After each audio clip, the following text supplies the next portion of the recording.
company sold later. There were moments in my life where I focused more on Hand Account and others more on e-commerce Cosmos. My student loans were paid off. I'm in my mid-20s and I have no debt. It's like, what should I do? Okay, sell my car, move to Thailand, and do the digital nomad thing for years there while learning business.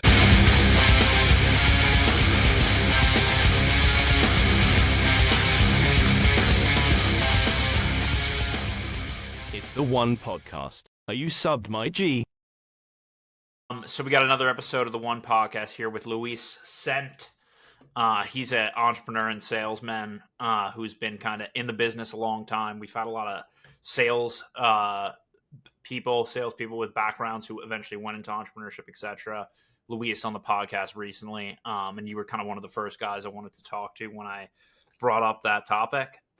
So for our audience of sort of early stage entrepreneurs, agencies, SaaS founders, can you give people just like an overall background of who you are and kind of what you're doing now? Yeah, thanks for having me, Chris. And super excited to be here. Sweet.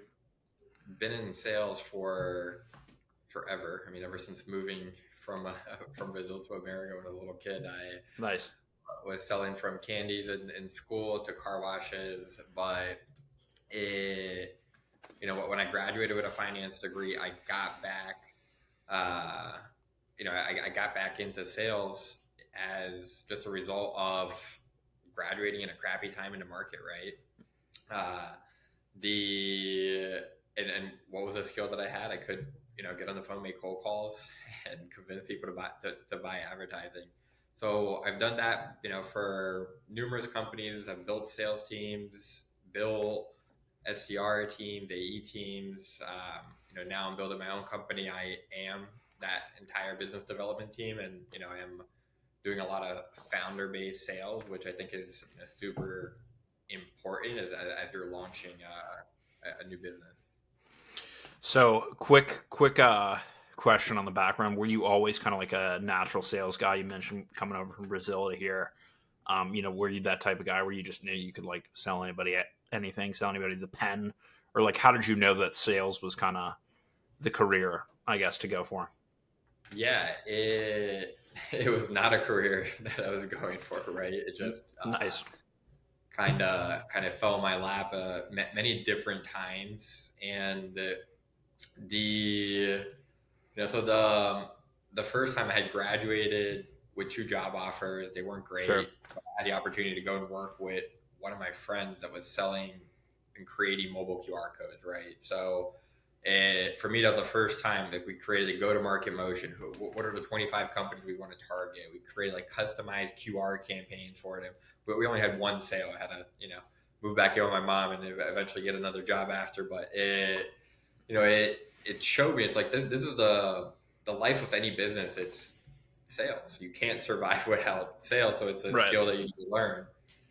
But in terms of natural ability, I remember in college, I was going door to door. I had this internship with a company called Sidcore. So they would contract out to T-Mobile, to AT&T, and now you go door to door. Some go B2B, some go B2C. I was doing B2B. So I had a territory every day, 50 companies on the map, go door to door. Could be a McDonald's, could be a Nielsen, could be a doctor's office. It's whatever was in that little zip code, right? You walk up in there with, that you're trained to walk confidently and smile and, just like a boss to extend them a contract. Yeah. But, I had experiences getting guns pointed at me. I had experiences like calling my room and just like, I can't do this anymore. Like, I'm not meant for sales. And there's times when I got out of sales completely. And it is not for the faint of heart. Yeah. I've done some door to door as well. Kind of just like early when I was a kid, like doing some contract stuff. So I know what that experience is like. But it kind of introduces you, I guess, to the idea just that you can approach somebody you don't know and at least attempt to get something for them. Right. 100%. It needs to be in every, that should be a college class for 6 months. Go door to door and sell. I feel like, yeah, especially in today's kind of like technological age, like I would say that like kind of face to face pressure, there's almost no, it gets a lot of hate, obviously, just like cold calling gets hate or whatever, but there's almost no better, like for the amount of time that you put into it, the kind of learning that you get out of it and the confidence that builds is like, even if you were selling some, like I was selling some crappy, like scam, whatever device thing, you know what I'm saying? But it just like sets you up for such a, just getting that rejection, just getting inoculated against, you know what I'm saying? It's just like there's almost no better education than that. I Yeah, mean, I converted people from great Verizon network to T-Mobile, so like that's also a horrible thing. I'm sorry if you're listening, and I've done that to you. yeah, yeah. Well, I want to circle back to that a little bit later, but I guess so. How did you?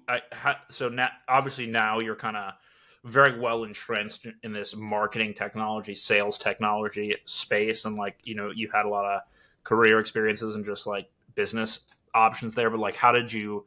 What was sort of the next stage of that path, and like, how did you get into like tech companies and more of that type of space Yeah, so after the QR code situation? got a job at a company selling e-commerce advertising. No tech enabled. It was just, hey, here's Salesforce, here's cold calling. This is what you do. So I decided to add cold emailing software. This was back in 2012. The software was called Buzzbuilder, Was it and Buzzbuilder? and it would Okay. integrate with Outlook and automate my mail merges. So I was booking 12 meetings on Sunday night, sending emails, and they're like, "How the hell are you doing this?" And when I show them, they're like, "No, there's no way this works." And Got it. the company sold later, and then the new owner talked to a developer. He's like, "Wait, there was a guy that used to send emails and get calls back. Who is it? Contact him." So I ended Yeah. up doing some consulting for them years later under a new owner, which was just awesome, like full circle opportunity. But so I paid off my student loans there, and I started an e-commerce agency, which I Got it. shut down this year, to focus on the staffing and recruiting firm that I launched. But Nice. the agency was called E-commerce Cosmos. I didn't have any clients, so I became my own client. I built an e-commerce store called Hammocktown.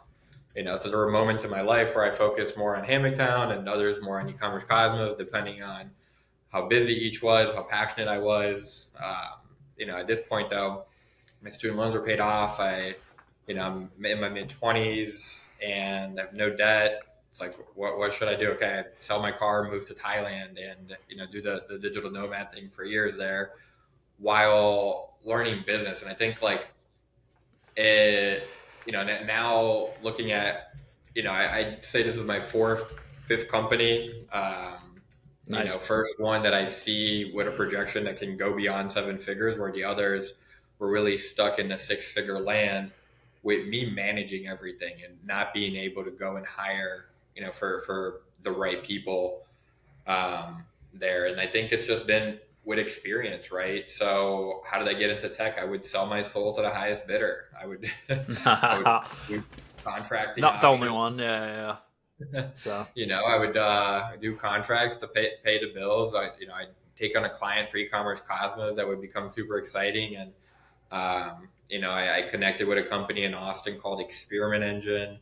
And with them, I, saw through the Optimizely acquisition, eventually Episerver. So I got to be on the end of, Amazon and Whole Foods and how their websites and experiments ran together, and just like how they managed their digital business, and 20 plus other clients, from like the Honest Company to DMV.org, some huge websites. So I saw like this experimentation phase, right? I knew how sales worked. I saw the SEO. So it's like I have all these components. So it's, take all these learnings, put it into a good business idea, and, start creating. So I'm back at it again, creating. nice. So I guess so. It's interesting. Like I guess you were just mentioning just like all the companies I guess you got involved with. I sort of had a similar thing, before I did my agency, where I was just like, I had this like kind of marketing skill set, and I just wanted to like absorb as much experience of like exciting companies and opportunities which were like being thrown at me. Do you sort of now have, I guess, more of a selective feel about that, where like in your earlier career you were kind of, you were working with like whatever exciting opportunities come your way? Like I kind of feel now like I get a lot of these like sort of opportunities, and I'm sort of not less excited about doing them, but I just know that there's like such a cost that's associated with getting involved with a company and like building out their GTM or whatever. You know what I'm saying? And you lose so much of time that you would put back into your own ventures. You know, so I'm sort of like now thinking always about like, yeah, there's a lot of exciting people I could partner with, but I kind of want to put more of the time back into like my own projects and stuff that I'm doing. 100%, 100%. So this is where, I don't know if you've read or listened to the book, 10x is easier than 2x, where it, really you do have to start saying no to a lot of things. And it's also, that's been the same thing for me. I think every entrepreneur, every founder struggles with, I'm going to say yes to everything, right? But Right. I mean, I'm thankful for the moments where I did go and do that, right? But now, it's all about where you are in time. Yeah. It's tough though, right? Because like if you're working on somebody else, you're helping somebody else with their venture, even beyond just the cost that's like involved in it, the feedback is kind of instant. Do you know what I'm saying? Whereas like when you're doing your own company or project, even if it's like, especially if it's not like a typical kind of just like consulting thing where it's mostly you, but the feedback is much less instant. Do you know what I'm saying? So you don't have that kind of the initial sort of thrill, I guess, of like, okay, we're in a new partnership and we're building this up, and you're putting everything to work. It comes like a lot slower, but obviously there's not a cap to it as opposed to with the partnerships and stuff. 100%, 100%. Have you kind of, so I guess, so just like in general, what would you say like your overall kind of learnings were from, and I do want to get into Mailshake obviously as well, because we have a lot of people on the B2B, like, kind of tech side, but, just in this transition to now doing, kind of what you're doing with LATAM Sent, like what, any other observations, I guess, from transitioning from like more of consulting partnership type stuff, because a lot of people that I've had on the podcast have been people who've had like a similar sort of transition, I guess, and it's just something that comes up a lot. So you mean a transition from consulting to running their own product service, or is that? Yeah. Yeah, I mean, it's back to what you were saying. There is a trade off, right? There's pros and cons to both. It depends what your goals are and what you're looking for, and your risk tolerance. Many of those things. So, I mean, if you're looking for it, if this is your goal, is to go and move out of consulting, then and like ship something, whether it's $29 a month course, a community, a weekly coffee meeting, great that people pay for, whatever. Like, go and ship something, launch a website, right? The website we launched, every website I've launched has been for less than $1,000. Go hire a WordPress developer, build out, use a theme, create the copy yourself, and then hire somebody to go and edit for it. Like, you can launch a landing page, get people to sign up, sell something before they even buy it, right? Like, so when I launched LATAM Sent this go around, like, before even investing in a website, I had 5 clients, all of them which have expanded and grew, hiring more roles with us. And I was like, okay, I guess I got to build a website, right? It's not the other way. Okay, I'm going to build this. Okay, let's see if people buy it. It's, I first had the clients, had the customers, had the invoices paid. Okay, I guess it makes sense for me to spend, the 30 hours, 40 hours it's going to take to build a website, and, infrastructure behind this. This is, the market is asking for this. Nice. So I guess just circling back to like kind of the Mailshake days, like how did you, obviously I was doing an email marketing agency. I connected with you in your days kind of running the sales and everything over at Mailshake. You mentioned just like having good luck with like cold email in 2012, which was definitely when nobody was doing it. Like I felt like nobody was doing it. Nobody was doing it. Yeah. What we did then was we used this appropriate person email. This guy, Brian Kreuzberg, he launched Breakthrough Email, closed 7-figure deals, the title was appropriate person. We would email another 4 people, account-based marketing, email another 3 people, so 4 people in the account, not CC them. It would generate, it was just it paid off my students. I love the guy. That's back in 2012. So the company I started, ironically, was focused on email marketing for e-commerce companies. So it was the opposite side of email. It was opt-in email. And then I worked email marketing, like the content marketing kind of, you know what I'm saying, like Pardot, flashy newsletters, Mailchimp, selling products. Yeah, we use Mailchimp and Klaviyo, mostly like converted people to Klaviyo that were on Mailchimp for a more powerful tool. Klaviyo launched a bunch of drama today with their partners. So if you guys are following the news there, they just started a whole service to compete with their partners, which their partners are pissed off about and going to SendLane. So that's nice. Some fun drama. Yeah. But mail. I was just gonna chime in there. I guess it's just interesting how, like, you mentioned just the email marketing with Klaviyo and stuff like that. It's interesting how kind of what you know, and I don't know if the audience is like intimately familiar with Mailshake, but I gotta assume that a lot of them, I've heard of it.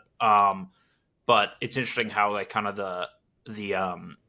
the sort of landscape and just the theology has changed, because when I was doing freelance in 2013 or 14 or whatever, when you talked about email marketing, people were thinking about Klaviyo, images in the emails, you know what I'm saying? Last 5 minutes to accept this offer, especially the e-com world, you know what I'm saying? B2B SaaS wasn't such a huge niche as it is now.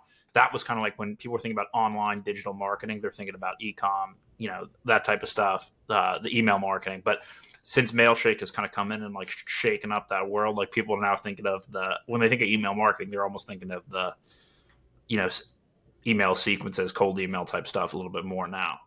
So I guess just, walk me through like kind of how that happened and how you got involved. Yeah. I mean, I used to use Mailshake to get new clients, right? For just in general, or for a specific, for e-commerce Cosmos, the consulting business, for link building, for Hammock Town. When I was every type of function, Bali, I wrote a blog about how I got a free hotel using Mailshake. It was for cold out, building relationships with random people, and being very targeted. I often say it's like, if you don't do the choosing, you're left with the least worst option that chooses you. But yeah, so how did I get involved in Mailshake? I'm sitting at the Optimizely office. I'm moving to Europe, and I connect with Sujin. This is in Austin, Texas, and we needed he needed somebody to do customer success, to start helping the customers be more successful with cold email. And he knew that I was the first hired experiment engine as a customer success manager. I ran large scale campaigns. I had done cold email before. So it started 2 hours a day reviewing cold email campaigns, giving videos and feedback on how to improve them. 99% of the time, it's like, you need to add follow-ups. You need to stop trying basic to sell stuff. Yeah. So, we productize a lot of that. But I got to build out the customer success team. That was, for me, an incredible opportunity, a bootstrap company, from 5 employees to, around 50, growing the customer success team. And then after that, growing the sales team, first inbound, outbound, partnerships team, all across the board, pushing up market. Now, the company offers unlimited plans, really adapted and changed to the different marketing offerings. But, the claim to fame was around deliverability. When everybody else was struggling to get emails through, we invested deeply in deliverability. Nice. Yeah, I guess it's interesting. So, how did you find, like, I want to talk about the customer success stuff first, but did you find like there to be like a lot of challenges around the client base for the software? Because initially, I know obviously now it's more enterprise and a lot of stuff like that, but initially it was like sort of low ticket, a lot of freelancers that I hired back then. That's actually how I heard about it, in 2018 or whatever. So like there were some freelancers using it. I was sending, through a CRM or like some other types of, you know what I'm saying, just like Agile CRM. But that's kind of how I didn't even know that this like type of software sort of existed. And I was doing like full stack marketing, so the email was a big piece of it. But did you find like a lot of challenges in dealing with that type of customer base, knowing it wasn't like a huge ticket deal? Or did you guys have, am I completely off base and you have like people with like 30, 50 seats, like big stuff in those days? Yeah, I mean, we prioritized 30, 50, 100 plus seat accounts. Yeah. And when we launched, Google also wasn't as strict. Like people were able to send more than 50 a day. Now it's just gone down and down. Like the hard limit is 2,000, but you're able to send 50 a day. It wasn't always like this. DMARC wasn't a thing. It didn't, right? So in terms of the clientele, yeah, I think in the early days, that was the only reason people churned. It's like my business didn't succeed, but it was so cold outreach, like cold email, cold calling, it is the fastest way to go and validate your idea. Yeah. You need to go to market with an idea. You need people to answer, right? You need to stop trying to sell to your friends or your family and your sister and your brother. And you need to go to random people and see if they're going to buy. And, cold email, cold call is one of the best ways, fastest ways to go and get feedback, adapt your offering, change up what you're doing. Yeah. Yeah. I mean, I'm just going to pull up just for the context here because I do have like a lot of SaaS people in the kind of community here, but I'm just pulling up like the first onboarding email I got from you like in 2018. You were teasing about this. When is this? 2018. So this is 2018. Yeah. And one thing about that was me. yeah. So I was like, I saw the cold email masterclass too, because there were not a ton of agencies doing like the cold email, like as a service compared to today. So like that you guys had this like type of content out there was just like crazy for me, because I was like, you know what I'm saying? But in any case, did you like sort of? I mean, that must have been just exciting being on kind of like the forefront of this. Like, what were you sort of thinking? Did you have sort of like long-term ideas of what the company was going to become before you got to that 50 employee mark? Yeah, I mean, it was just an amazing opportunity, right? I got to work directly with the CEO, Sujan, founder, brilliant marketer. He owns Ram Ventures, which they own software companies. They buy them, build them to be bigger, sell them, right? So they hire people like us, Chris, to grow them. And Right. I got to see the growth, not only in this company, but several other ones, right? And see, from the acquisition process to the sell, how all of this has worked, what I'm doing and how it impacts the valuation of the company. We all had access to profit well, so we saw how the company was growing. It was just managed really effectively there. It was the longest time I've ever spent in any company, going on, I think it was 5 years. Fully remote, pre-COVID. The culture was amazing. We invested in coaches. We invested in our team. We, invested in offsites and met each other. So for me, it just the growth. I remember telling the CEO once, like, I can do any job here as long as it's not forever. So it was, yeah, I'm gonna do outbound sales, but let's do it for 3 months. Let's hire for it. Let's figure out what we're gonna do. So that I approached everything with that mindset. It's like, let's run this experiment. Nothing is forever, and like I do that in life now as well, right? I'm Nice. raising a kid. It's like, okay, it's not forever. This part sucks, waking up in the middle of the night, but also, I'm probably going to miss this. It's not forever, so enjoy it. So it's Yeah. How are you coming up with like? I mean, obviously, just thinking about Sujan and like the venture company and like all that stuff. Obviously, they're like SaaS pros, but like, how are you coming up with these like customer success ideas, like or even sales ideas, like doing the campaign reactions like over video? Like, was that just something that just organically came up, or like what? How's that kind of? How are you thinking about like doing stuff like that? I'll give Sujan credit with that. He had already had that going, and he wanted to scale it, right? So Nice. he could do 5, 10 a week on his time and said, I need somebody to go and do this. And, I created the process around it. This is, how we go and do this. This is how we leave feedback. Here's our spreadsheet. And then, here's their MRR. Did their MRR increase after we did this? And analyzing all that to see if it actually mattered. Nice. So at what point are you then focusing, like changing that focus from, kind of customer success to more sales and like building up the organization and outbound? It was literally like every 3 months, right? So every 3 months there was a new role as we hired to build the team, and then we scaled up. So for sales, it was super quick. We had this crazy marketing engine, right? You just show the code email masterclass, and I know we got to wrap up in 2 minutes here, but you show the cold email masterclass. We were getting 200 inbound demo requests a month. So as soon as I put, we use Drift, I clicked a button, book a demo, my calendar filled up. It's like, we need to go hire sales reps. Nice. Okay, cool. So I guess, that makes, I was just looking at some of the Drift stuff. So yeah, that sort of stuff is interesting to me. So I guess, all of this, hold on one sec. But yeah, Luis, so I guess, so that totally makes sense. And I think just the customer success sort of sales connection, I think is pretty clear because it's kind of a similar, just customer centric approach in the sales.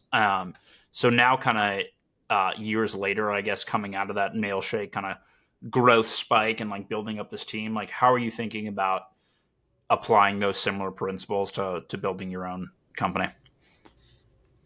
Oh, I love that question. Thanks, Chris. In terms of principles, I love the framework EOS, the Entrepreneur Operating System. So, right now we have 5 recruiters and we're all using EOS. We're all tracking. Our goal is to place 300 candidates by the end of the year, or be on pace to do that. So that's 25 candidates a month. So what do we do what do we need to do that? We need to interview people. We need to have, we do a video project or some kind of project or assessment in between. We need assessments. We need clients to go and interview, and then we need offers to be made. So we're tracking all those metrics, right? And then we're together as a company moving towards that. So I highly recommend, even if you're, it's a one-person company, just like setting up some kind of like yearly goal, quarterly metrics to get to that goal. That way you're going in the right direction. So, that's the first thing I did, set this up, EOS. It's like the third time I'm setting it up now in a very short time. So I'm taking that, and then, founder-led sales. Rather than me going and hiring a bunch of salespeople right now, like I don't know my ICP, I don't know the messaging I need to get right. I'm testing it all, right? Yeah. So before bringing somebody to go and test, like, sure, it'd be great if I had VC money, but I don't. I think most of the listeners don't either. So I'm going out there and doing the work, right? I'm setting up time on my calendar every week to go and cold call, send cold emails, test different automations on LinkedIn, and see what works. Nice. Are you doing both? Are you using like outbound for both sides of kind of the company, like both getting the talent and the clients? For getting clients, yes. For getting talent, we haven't needed to yet. Just because you have like a solid base already. Yeah, the recruiters that we have, they're bringing in a ton of connections in the Latin American market, so they're really great at what they do. Got it. What I guess I feel like the pitch is like pretty clear, but what are there any? You've been doing it, I guess, full time for how long? Like 5 months now. Yeah, I've really done it for the last 7 years, but in terms of getting paid for it and focusing on it full time, yeah, of course, it has been it's been since November. So we launched officially in February, like as our website went live. So a month ago, just over a month ago, and the we launched with 5 clients already. Like I said earlier, like building an MVP, right? So it felt great to be able to launch and not, oh wow, I need to go get clients now, right? So I highly recommend that for anybody thinking of a launch. Stop overthinking it, just go and sell it.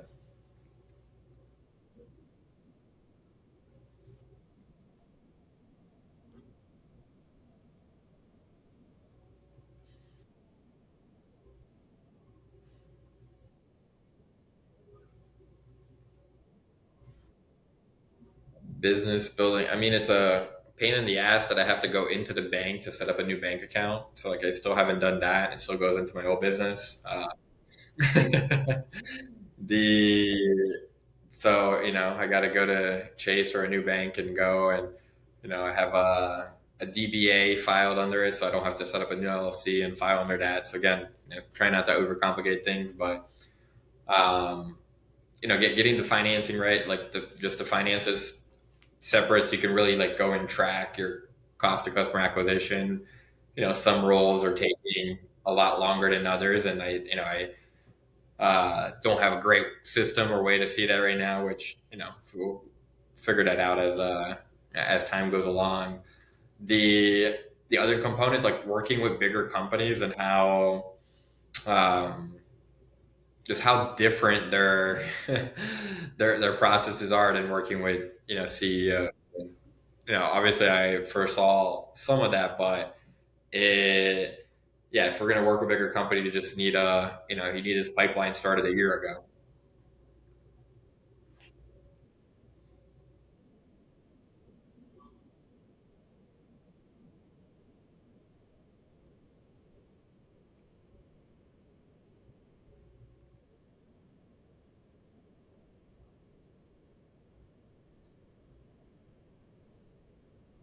Yeah, find me on LinkedIn. You can Google me, Luiz Cent, Cent. I'm 50 Cent's cousin. I joke. No. the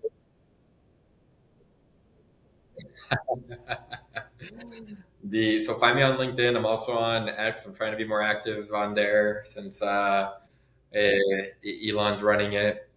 And I got my personal website, luiscent.com, that I haven't updated in 4 years. I'll get to work on that. And then lathumcent.com if you're looking to hire amazing talent in Latin America. We can help you. Chris, you're the man. Thanks for having me.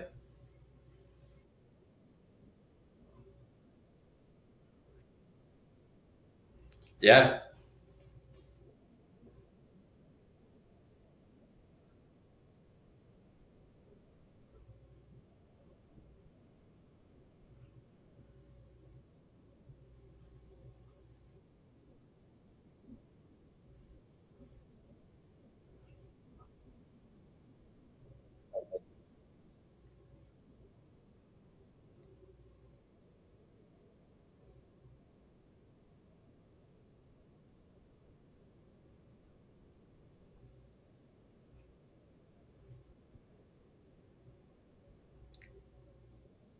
love it.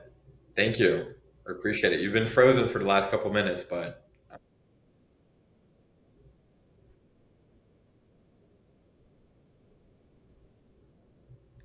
awesome, Chris. Well, I got to hop. Thank you for doing this, and see you soon.